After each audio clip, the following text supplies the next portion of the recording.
Bwe Sipiika ayagala kuba namba 3 omulundi gw'okubiri akalulu kakulema okunoonya kakulema kati gwolina obuyinza kikubiriza olukiiko lw'abantu nga ffe abanoonya akalulu ne tumala primaries ne tuziyiwayo sente ne tuddamu ne batuwa generation tukayita kati olina obuyinza ki kati omukazi ono yayagala eri yeggulirire baleme kumwesimbawo aleme kunoonya akalulu kubanga singa yalinayo omuntu yandibadde ebyo kuwerekera president tiyandifunye n'obudde yayita ndivu kakati yagamba kyebukedde yankimaze nkikubye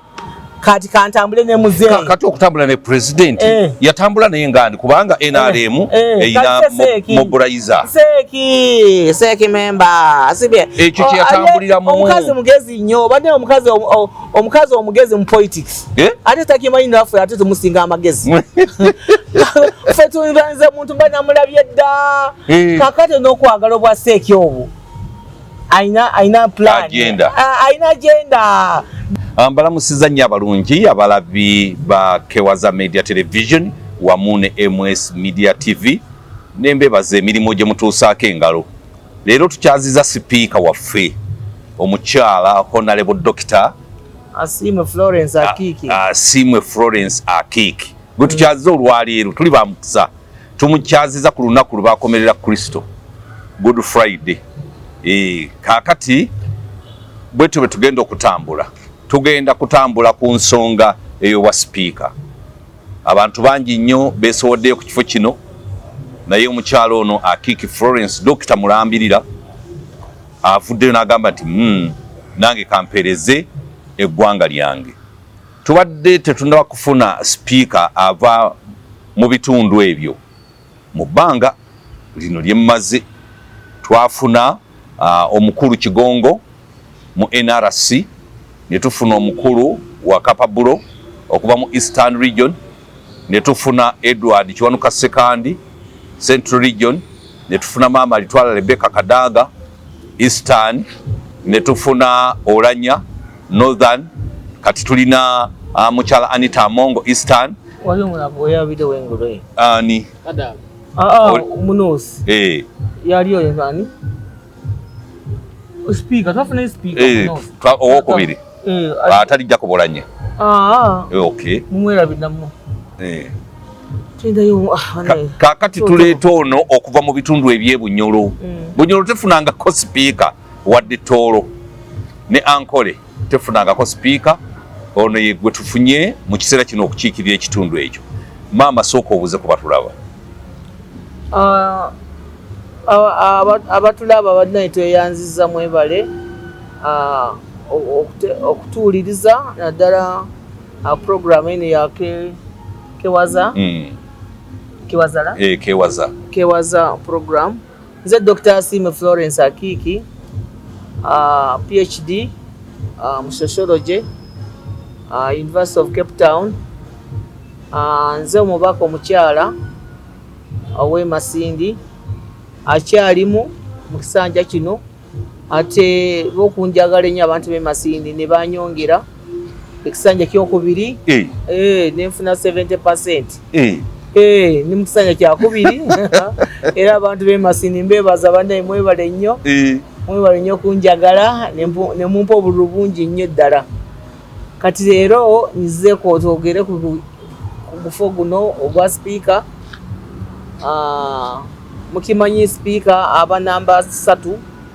mu ggwanga ate njala kubategeeza nti si gwe kusoose okwesimba ku kifo kino guno gwakubiri kubanga 2020 twafiirwa Sipiika waffe Right Honorable Jacob Olanya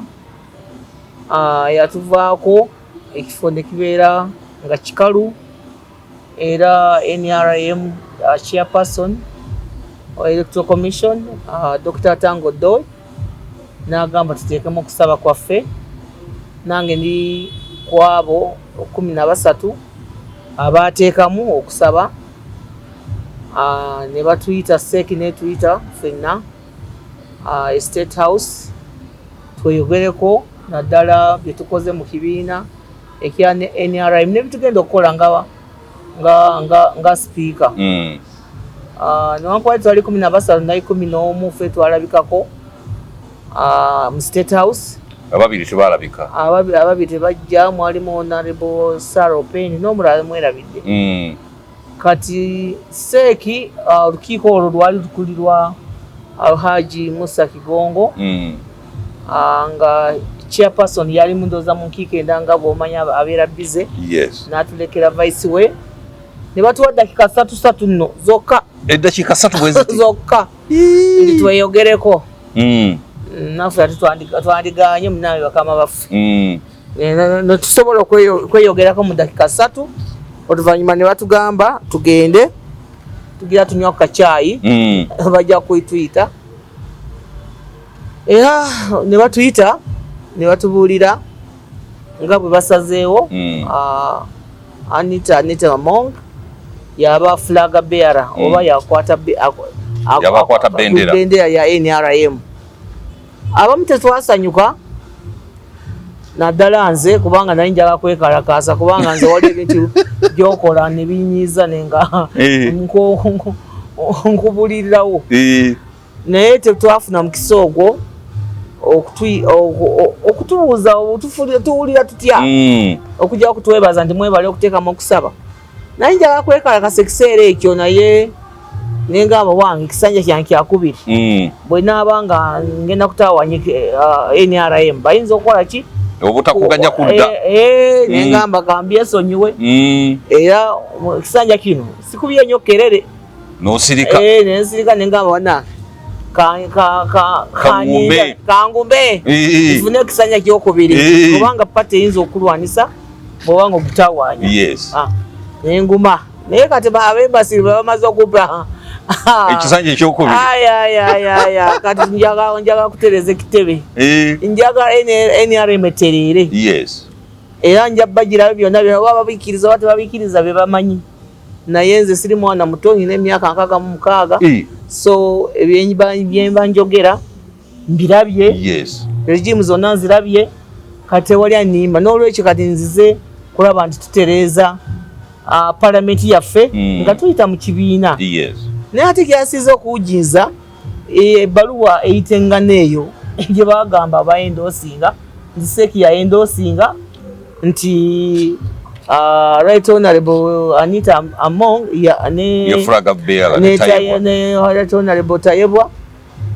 beba ba speaker ne deputy speaker.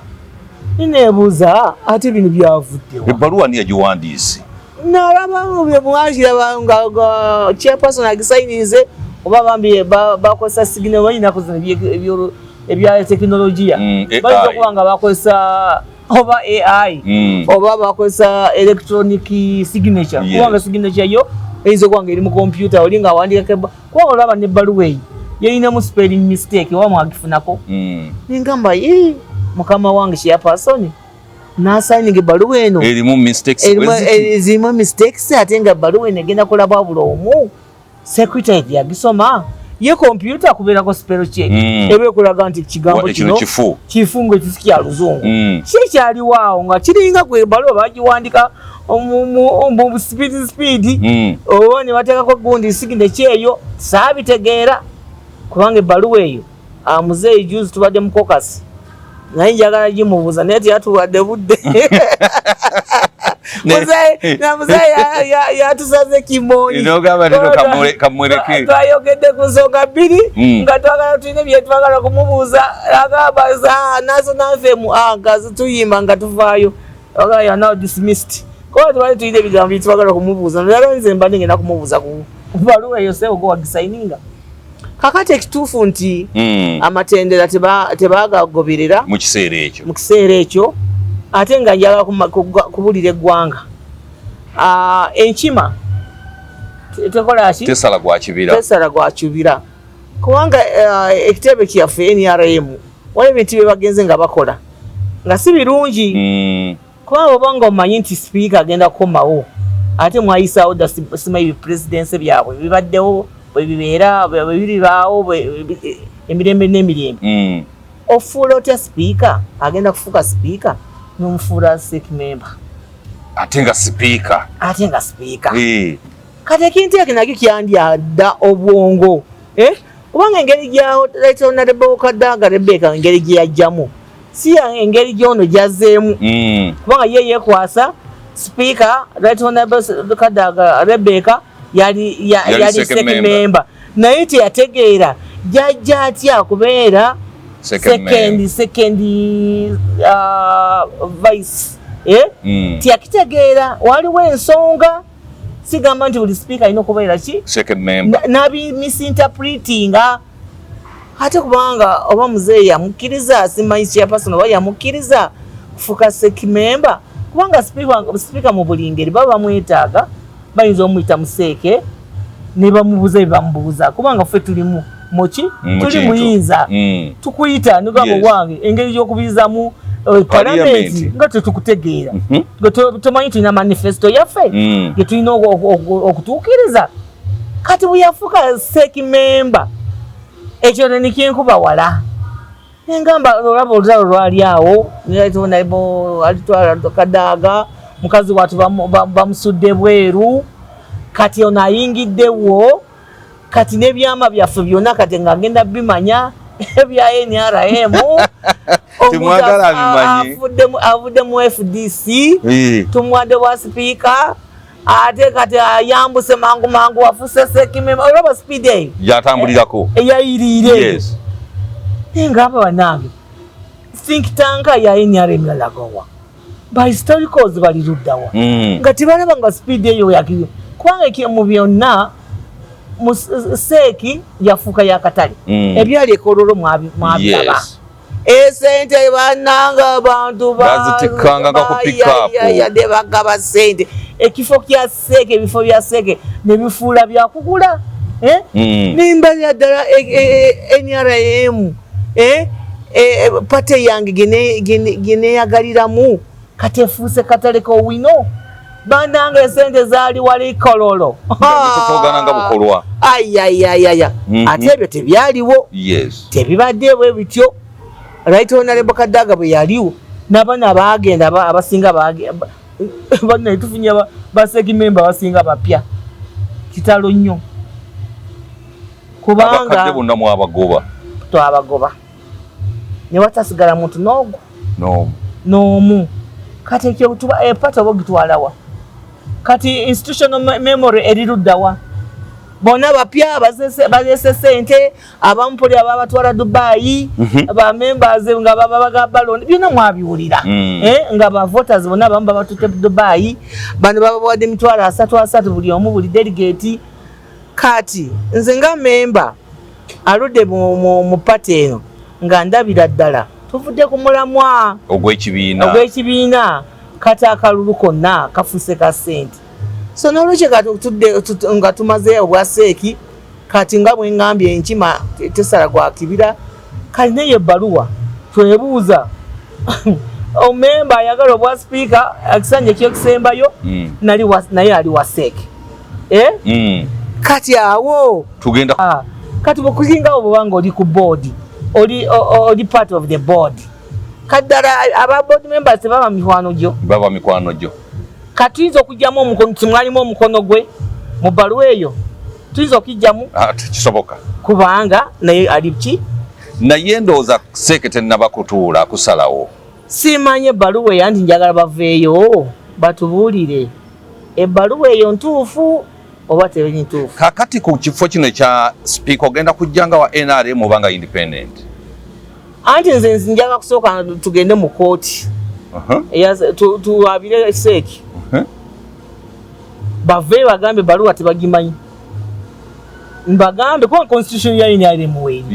ya demokrasiya erambika enteekateeka ez'okulonda abakulembeze naddala nkugambye already nga Right Honorable Lanya Jacob yafa batuyita ne tuteekamu okusaba kwaffe neneebuuza omulundi guno kiki ekisyuse kiki ekibaddewo embeera ebadde tewaliwo ekitali kituufu bannange bannayuganda naddala ba members ba NRM waliwo ekitali kituufu kubanga ebbaluwa eno esoma February akalulu twakakubanga 15 January kati Seeki neetuula mu February nesalawo nti abantu ababiri bagende mu maaso bamemba babasalonga baani kubanga tona bakufuka speaker oba flag bearer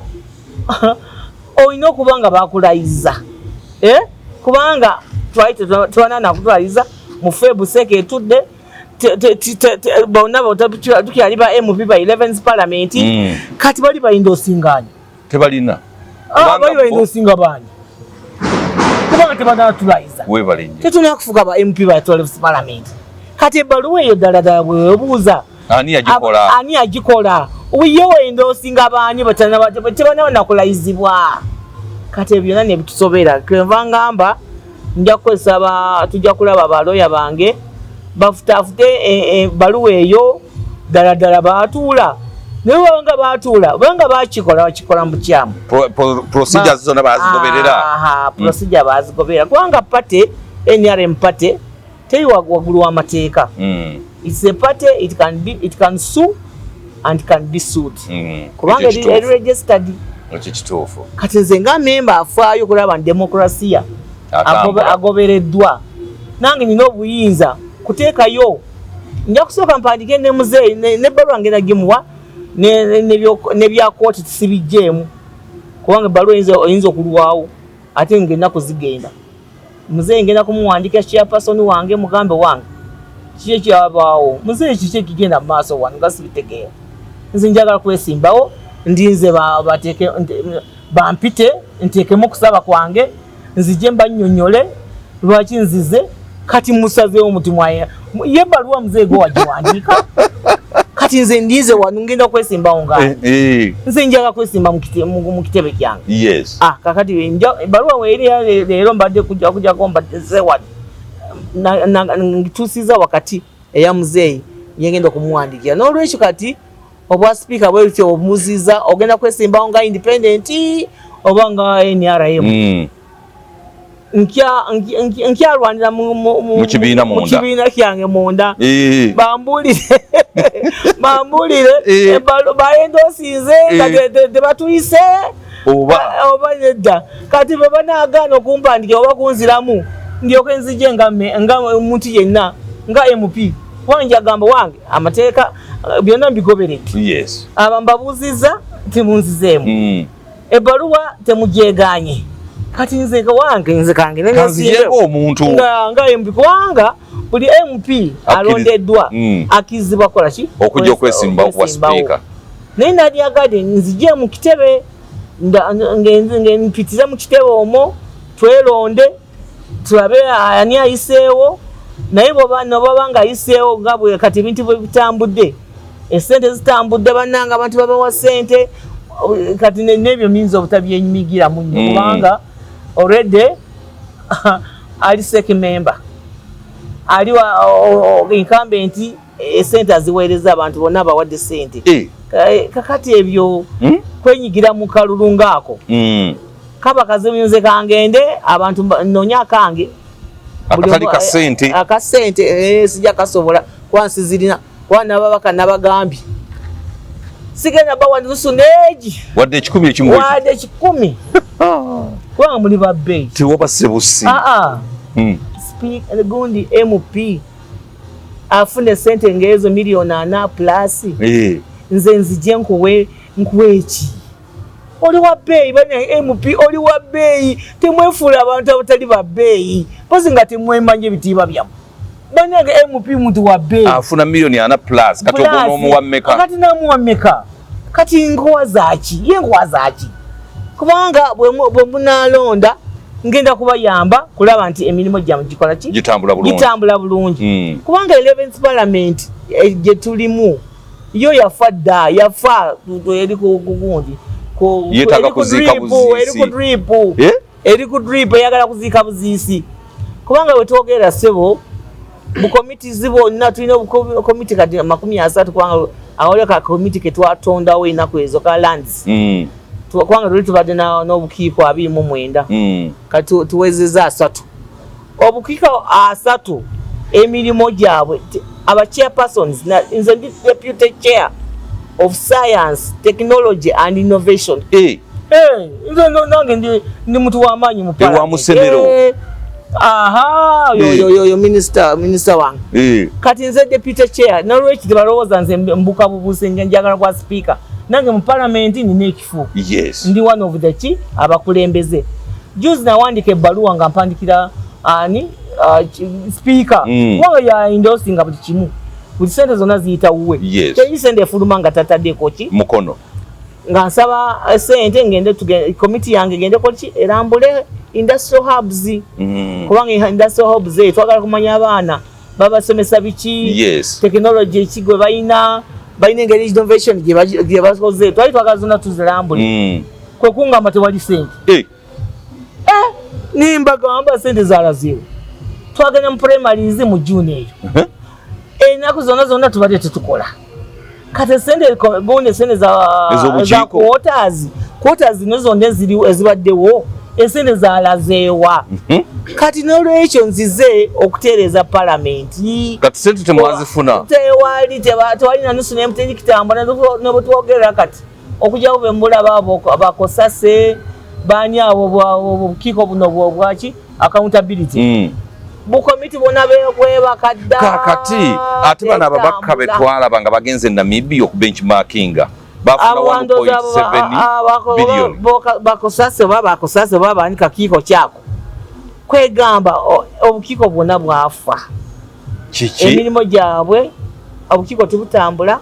kubanga obukiiko bulina okutambula mu Uganda muno nga bugoberera esente zetuwadde ministries, departments na agencies oversight yero yaffe kati n'ekirala balina okutambulako benchmarking ne bagenda ne batambulako ebweru ba members ne balaba ebintu bigenda batya abalaba bikola batya naffe tudde tubikole nabo bakomyewo tukiba si kunyumya nabo bakole ki babiteeke mu nkola kubanga bagamba okutambula kulaba okudda kunyumya ffe tugamba okutambula kulaba kudda kukola ebyo byoyizeeyo tuyinza obinaffe okubikola so n'olwekyo bukiiko sente zonna bazijjayo dda abatambula ebweru batono nnyo waliyo gurupu y'aba MPs b'emikwano gya speaker kati wetwogerera basiiba ku nnyonyi bakayingira ne baddamu ne bakaba bannange ebyo byonna tubirinako Bwiino kubanga mukimanyi bulungi exhibition gye bagwana okuteesaako banendooza mwabiwulirako nga bwe beewa sente aba commissioners emiliyoni 4 wa opposition bamuwa 5 mukulumpuuga ne bamuwa 5 kati waliwo report eyaffe gye twekolera bagiyita exhibition oza mwagiwulirako nga ekulirwa akakiiko kali kakulirwa Honorable Sekikubo bambi teyakomyewo n'aba members ne tusensalinga aba commissioners nange nyali omu kwabo ayateekako signature muli babbi mugende nenteekako signature kati mwewadde ebisente abantu babonabona tetulina malwaliro temuli ddagala mwemuli wano mwewa sente empitirivu kati abantu 186 quorum netugifuna netugiweza bambi report no bali bagirese mu house banange netwogera ku report buli lunaku gamba wananga order paper report yaffe exhibition yo nga tejja era tugenda kumalako ate tusigaza nakumeka musigaza omwezi gumu report yayerabiseeko ate nga report eyo yerimwe buli kafa kalimba yonna okulaga ng'esente z'omuyi w'omusolo bezisasanyiziddwa nga bwe bazoonoonye naddala kubanga chairperson owa commission parliamentary commission ye speaker yennyini bino byogamba nti clerk to parliament yalinako ye accounting office ebyo biri awo mu technical language naye ng'omuntu avunaanyizibwa esente zifuluma oba tezifuluma ye speaker yateekako omukono nagamba clerk handle kino kwegamba kati tasobola kubyejjako nti sabadde muki mu sente zino okubula nolwekyo kati exhibition yagaana report eganye yalimu ebintu byonna ebiruma nga sente abamu bwe batambula ndowooza mwalaba juzi Honorable Sonyinyi ng'abagamba speaker yatambulanga bweru naye nga tatambudde nga banne bwe batambudde esene ne ziyita mu account zabo byonna mwabira naye nga tutagenze wabweru biri mu exhibition eyo report gyabagaana eyo katonda wange n'olabira ddala billions and billions ziyita mu account ya staff member naye nga speaker tatambudde ye ayisa ku gundi oli esene ne bazimuwa n'olwekyo ebintu ebyo ng'ebyo kati twebuuza ddala speaker w'engeri eyo gwe twagala okuzza adde mu parliament ye 12 kati akola amanyanga gakoze mu 11th parliament kati ye mukimanyi bulungi ajja kubanga ali ku last card banange omuntu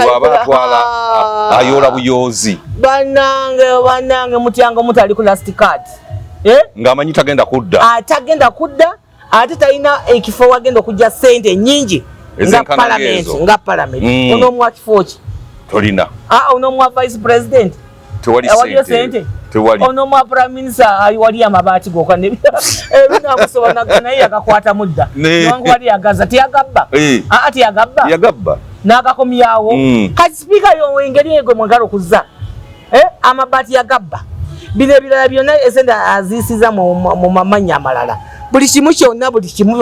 speaker ng'oyo omwelasti kaadi agenda kukola kibane mu mbulire baba MPs mu abagenda okulonda kubanga bino abawuliriza ekizibu temulina kalulu okujjako okukuba kerere mu TikTok biki naye abantu abavunanyizibwa abagenda okutuleetera omukazi ono ba members 529 bebagenda okumulonda kati aba members 529 mbabuuza omuntu w'engeri eyo ddala gwe mwagala okuddiza abannayuganda ayinako envumbo muzimanyi omukyalo tatambula atambulira wano East Africa semayi biki ne Vatican ndowooza agendayo atya Vatican naye atuuka visa ndowooza Vatican nsi ndala atuuka kubanga teyagendayo wa paapa agendayo wa paapa natwalayo abaana nakola ki oba akola ebiki kuba musiraamu iyo wasiraamu oba mukatoliki siyamutegeera kati byonna bigatta bawe musiraamu ye mukatoliki atubulira asigala nga mukatoliki oba musiraamu bamuwoowa oba tebamuwoowanga kyensuubira kubanga singa bamuwa erinnya ly'ekisiraamu tebanamuwoowa lwensuubira ate binalaba juzi ebyaliwo emakindi nga ayagala kuregisteringa obufumbo bwe byakirawa ebyo ndowooza byabadiisi byabadiisi ekitegeeza tebanamuwoowa twandibadde tumuwamina twalitegedde kale kati mukatuliki kati mukatuliki kale nti agende Vatican so n'olwekyo twagala omuntu Speaker Florence agenda okujja ye muntu ayagala obwerufu tulaba nti esente za parliament tezibulwankanyiziddwa kubanga tuzonoonya obukiiko bulina okukola emirimu gyabwo katugambe tuwadde science technology and innovation tubawadde miliyoni 3 okubanga esente bazireeza pakwota kati ba chairpersons bamanye esente ze balina okufuna pakwota nti owange komiti yo kwota eno tukuwadde miliyoni 3 zibe za komiti naye kati kyebakola esente baziteeka mu kibbo ayagala nakwatamu kadogera kwesanga ezo zawedde naye bwe mamanyi nti wampe miliyoni 3 ate ani tewali ayinza zikwata kati nze Dr. Sima Florence ajja nga speaker ina okulaba kati esente bwanga bazituwadde kuva ku Ministry of Finance nga bane obukiiko 30 mbagambe buli bukakiiko sente bweziti mwe musalawo zino za intano ogenda kulaba ebintu bikoleddwa oversight zino ez'okutambula ebweru benchmark esente zibeeringi fenced otubeera n'ekitabo owa komiti za 30 kati miliyoni 3 mwakatambuzaako ziti balance yeeno naye kakati ebyo tebiriyo buli omu akola bwayagala kati nze speaker omupya gwe mugenda okufuna ebyo tebigenda kubaawo buli omu alina okutambula agende bweru esente bwezibanga tezibatuwadde zeezo ziweddewo kati n'ekirala tulina okulaba nti business committee kubanga waliwo komiti endala enkulu gy'omukyalo gy'abadde atakozesa bulungi bagiyita business committee. Business committee yake kakiiko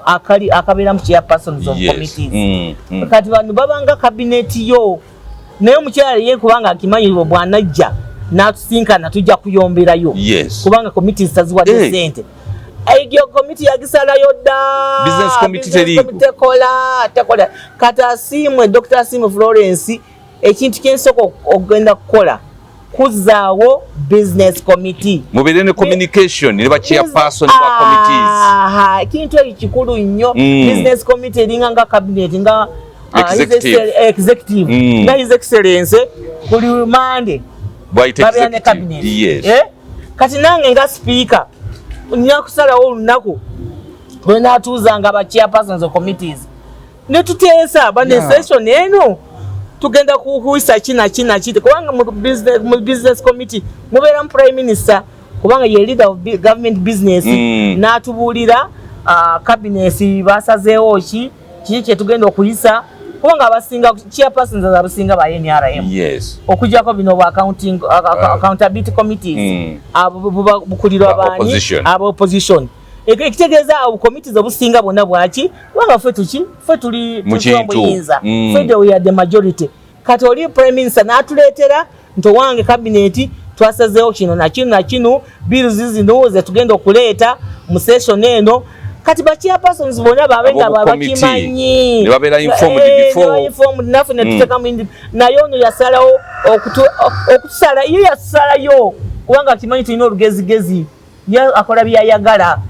Kati bw'obanga tolina cabinet kiringa his essence Yoweri Kaguta Museveni n'agamba abeere yekka nga talina cabinet omanyi tasobola abanakyemalira kati nekyo kiri mu parliament kati parliament ye 11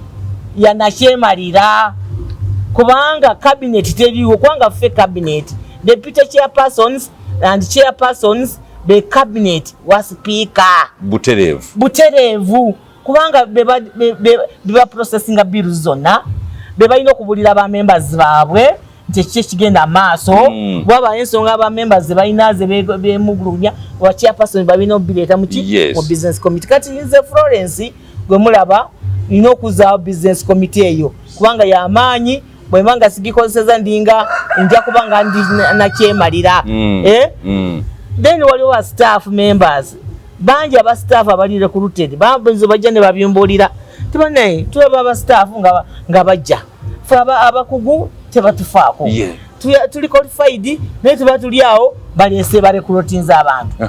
aba staff tetubamanyi tetumanyi ebibakola fe tuli awo kati aba staff nabo bali awo bambi bakaba nabi byabasobako dda aba staff members bannange byabasobako dda buli omu kati akamwa atya kwogera bonna oyogera bajja kugoba. Kati parliament yafuuka bambi kisirise buli omu yekengera munne buli omu atya. Kati Dr. Asiimwe Florence agenda kujja nja kulaba bantu tulina ba staff bameka yokola ki mu parliament muno kubanga oyinza okwesanga tulina 13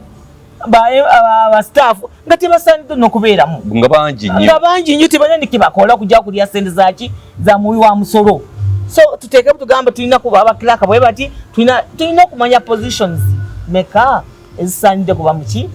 omulimu gwa speaker alina okulaba nti ba staff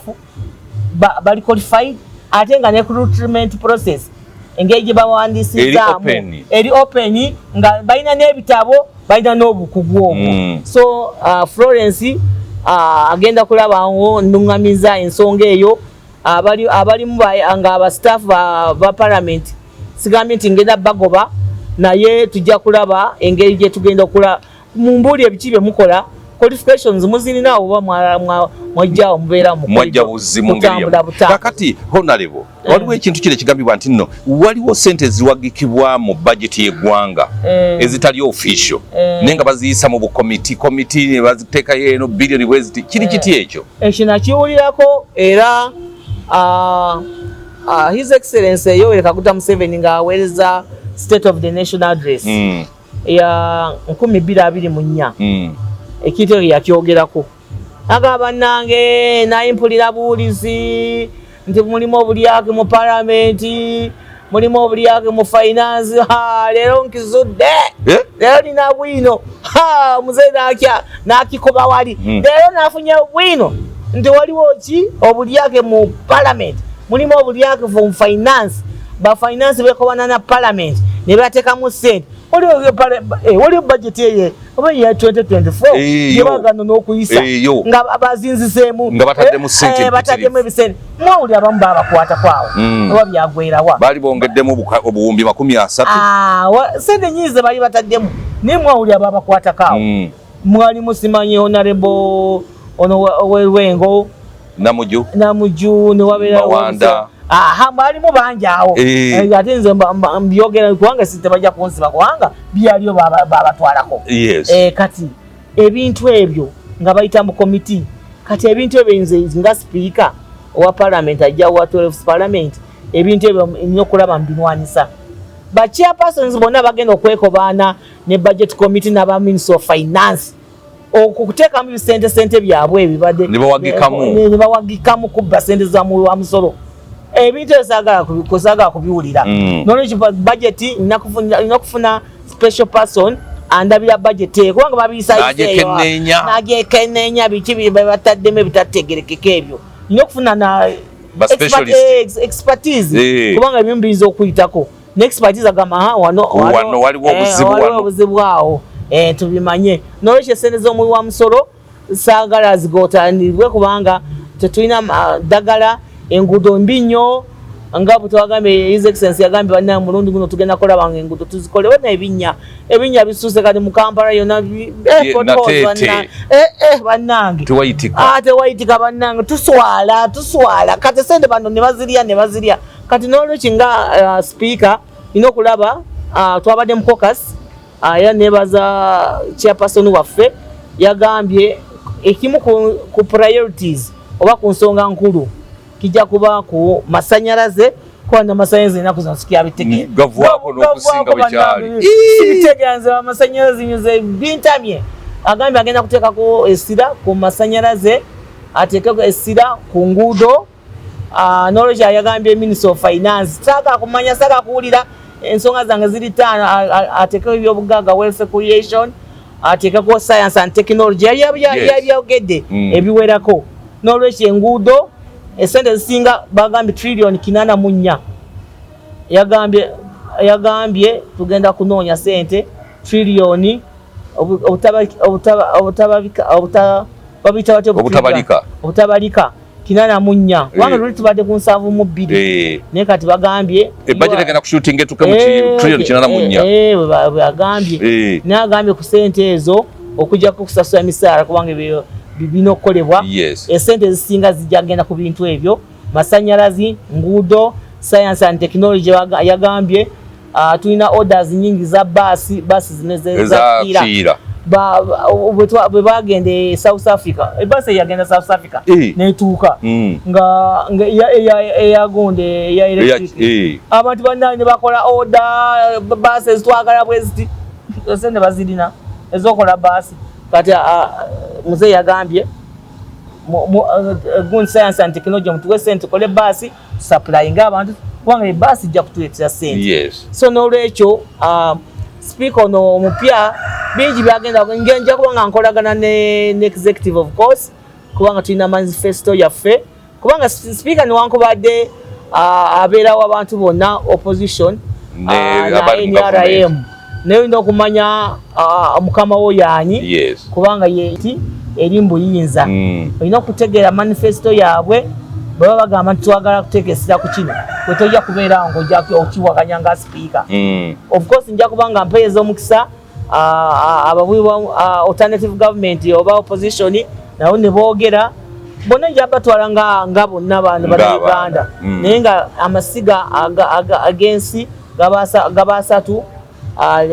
eba legislature oba byamateeka eba executive eba ne judiciary so tujja kubanga bambi twafiiriddwa abadde jaji wa Supreme Court ani oyoba Nshimye Sebutulo bambi afudde ncha ya leero bamuzaala waffe Mityana na Mutamba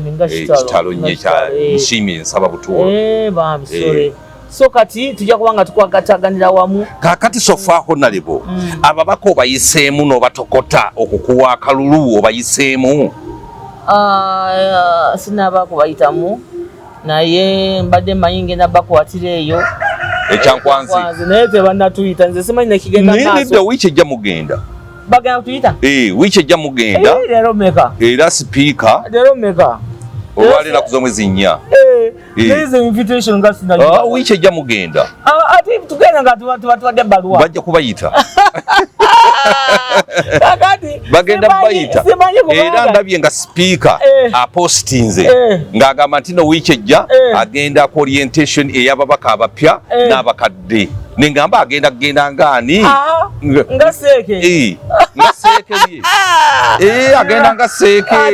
byenagambye byonna biriawo bizibu byereere kati agenda nga seeke kati ate yakuba akalango kati ati byenjogedde conflict of interest oli seeki member ate oli speaker kati ndoze eyo kyankwanza agenda nga seeki member waliwo ebitabulaawo kati gwe nga candidate ate ogenda ku orientiga ababaka kati oyagala bwa speaker ngatola abantu waliwo ekizibu nolwekyo tulinze oba tugenda kubanga luli 2021 abakadde tebajja kubanga basigala eno nga baprocessinga budget kubanga emirimu girina okuggwa balina okumaliza orientation yeetaaga bano abapya abakayingira najje kyendowooza tuyinza obutagenda ate nga balinjagala kukozesa kagisaako batokotere eyo kati bajja kuba bansaze kati onookikola otya leero nja kuyiiya kubanga magezi nokozesa obukodyo obulala kituufu tokozesa kamu sijja nababuulira bano bayinza okutebuka njakozesa obukodyo bwange obulala naye buli omu nja kumutuukirira mbabuulire ku exhibition mbalage nti bannange omuntu gwe mugenda okulonda newankubadde abataddemu ssente eggwanga mujja kujanga muli myaka 10 gijja kuba gyonna gifudde bwere kubanga njababulira abanyayagala okuwulira bawulire kubanga omuntu bonna balina emyaka 18 ndabaawo ababaka bonna babalonda bajja mu palamenti nga babalonze balina obwongo kubanga omuntu abasinga luli bankubira wali mu top radio ne baŋŋamba oyogera nti ababaka si bayigirize ate nga tulina PhDs yandeta statistics nange nempunga nti PhDs oba yabijjawa PhDs mulina 16 ba masters buli bwe bati ba bachelors bali bwe bati kati Dr. Simo ovaawa n'otugamba nti ababaka bonna babayina degree olwedde bazirina abatasoma yakuwa bameka aba equivalent te abambo kati njagala yandibadde yakuwa n'aba equivalent njafuna ekitabo kyange ngirina nkebere ddala kyeva ngamba nti obanga mwena mwajja nga mulina bachelors nga temuli ba equivalent kubanga oli yakingamba n'akindangira nti ababaka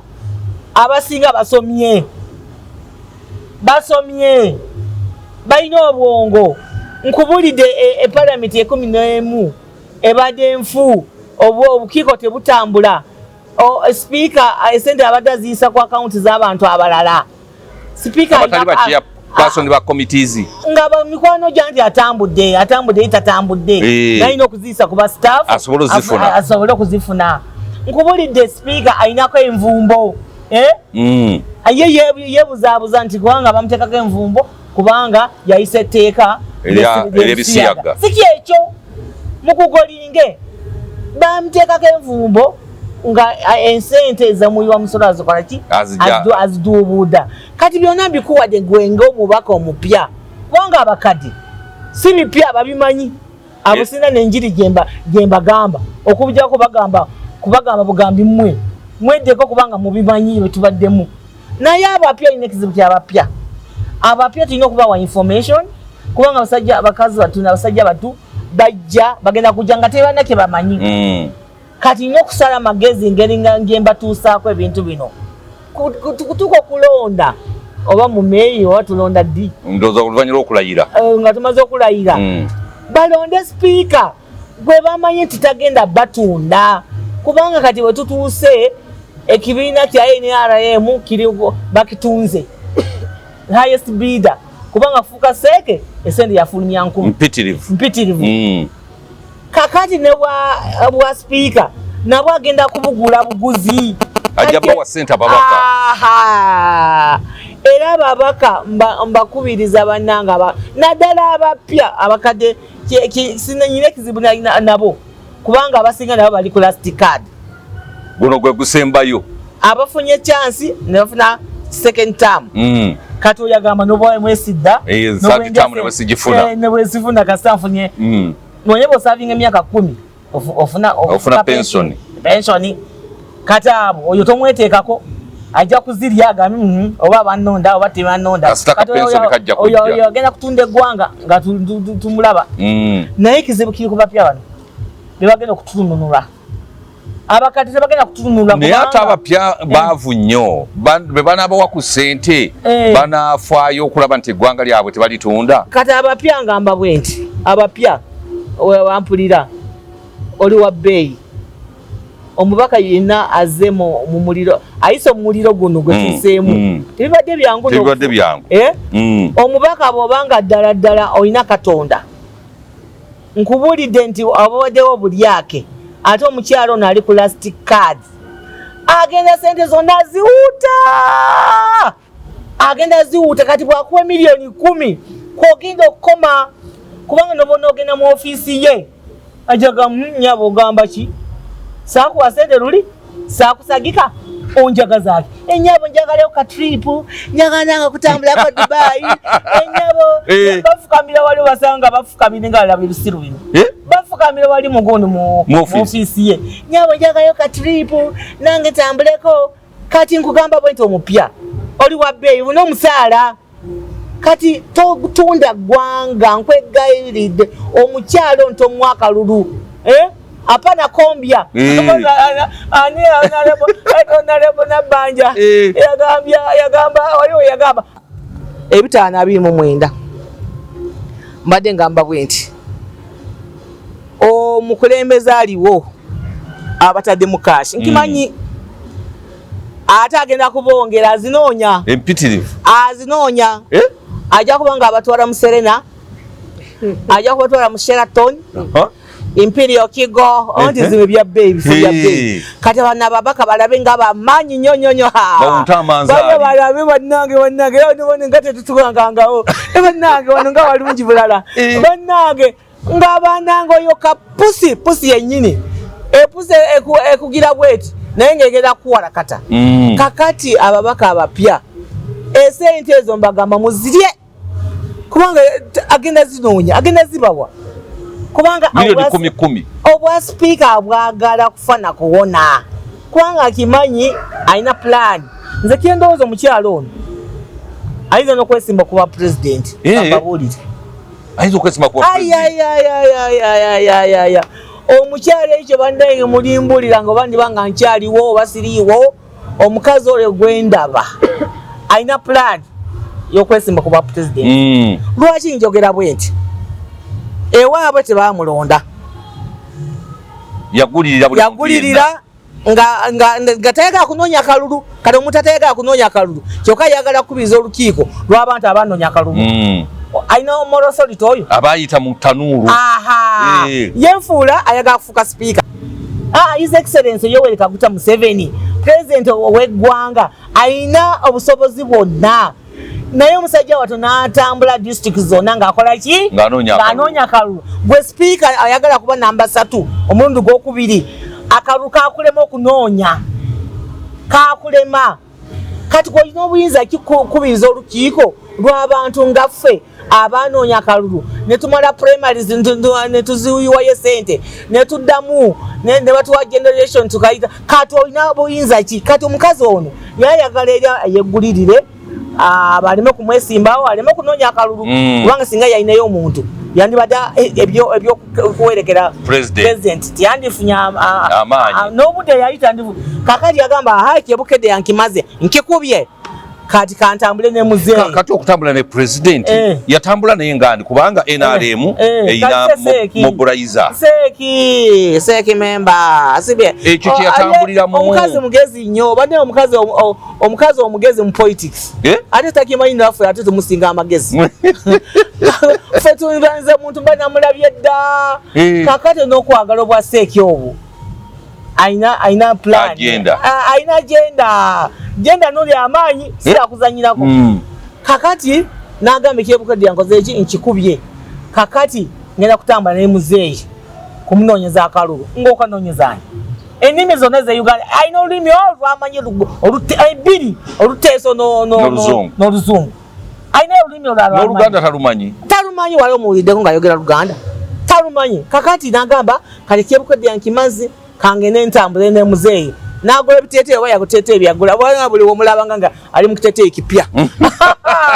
ekya yelo banaye n'atambula ebiteeteeyi ng'akyusa nga kamiliyoni kakati neyeefuula nti anoonyeza muzeeyi akalulu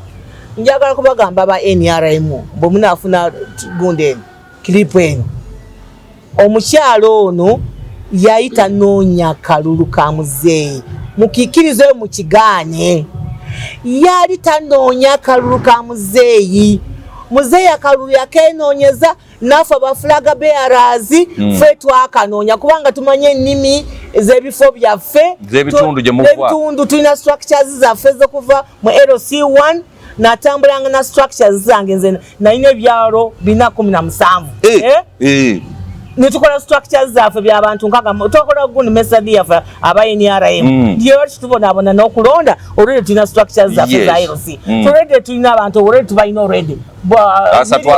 miliyoni 5 already weziri kati netukozesa structures kati omukyalo ono nga yagala kukwata structures eno kati yatambula anoonya bintu ebi nyaga mumpulirize omukyalo ono yatambula eggwanga anoonya bintu ebi ekisooka nga yagala kwekwata aba MPs abagenda okumulonda Bwa Sipiika bona n'abayitamu abaali bubi ne bakaaba n'abawaya akantu n'azina nabo ensi yonna n'akola ki n'agyetooloola ensonga y'okubiri omukyalo ono yagala ensi emumanye nga plani ki yakwesimba kuwa president nti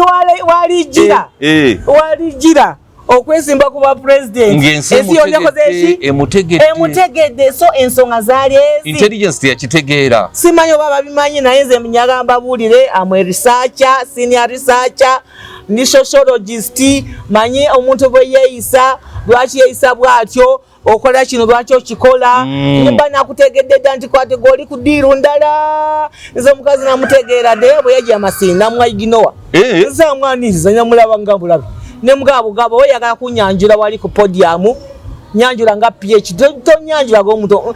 mbabuulire banaye mulina omubaka alina PhD amanyi analyzing awo omukazi amanyi okubala ekintu gyoba oyogera n'abantu bange bemasi toyogera birala kubanga oluusi bali bampita dancing queen biki ebyo byali byaffe bibeera mba nzinazina kubanga bamanyi njagala nnyo amazina kali ne mugamba toyogerawo ne bya dancing queen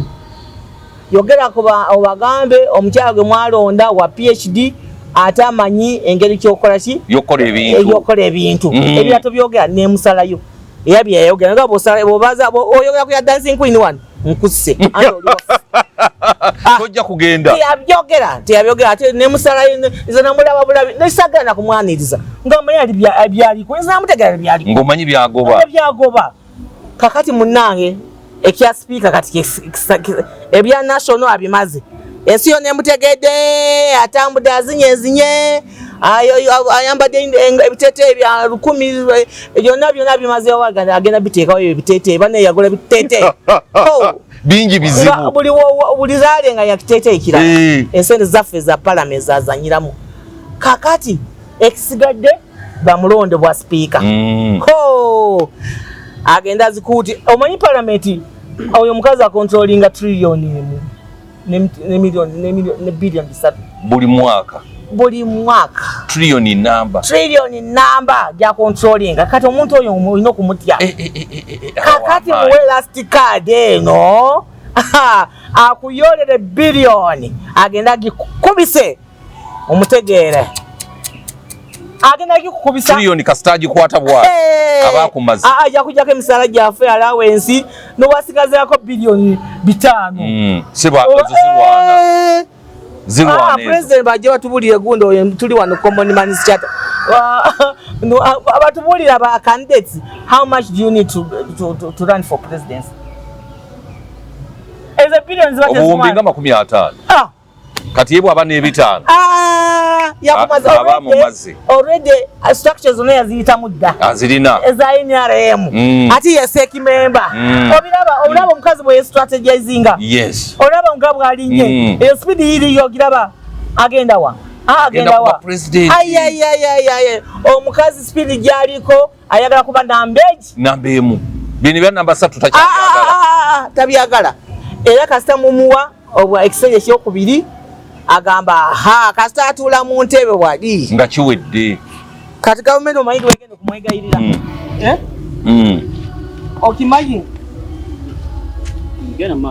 okimanyi Sipiika muntu w'amaanyi nnyo nti gavumenti agenda kuzinisa gavumenti atya ebintu byonna ebiyitibwa ebiyisibwa ba members of parliament be babiisa